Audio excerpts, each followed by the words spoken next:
Pink Socks, Pacquiao Memorabilia, pagpapakita ng pagkakaisa, at pagtutulungan kahit anong kulay ka pa. Sa pagkikita ni Pangulong Marcos Jr. at Mayor Leni Robredo sa Naga City at sa pagkilala sa ambag ni former Senator Manny Pacquiao sa larangan ng sports, ipinamalas ng tatlong leader na kahit naging magkakatunggali sila sa nakaraang eleksyon ay hindi ito magiging hadlang sa pagtutulungan at pagsiserbisyo para sa bayan.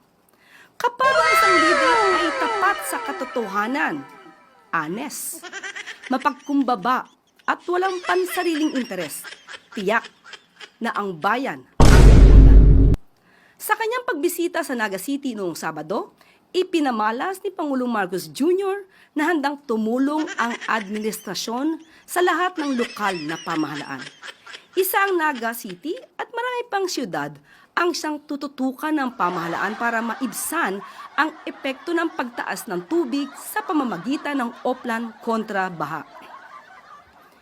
Sa wasto at buong pusong pagsisilbi sa bayan, maagang pamumulitika ay dapat iwasan. Sana all.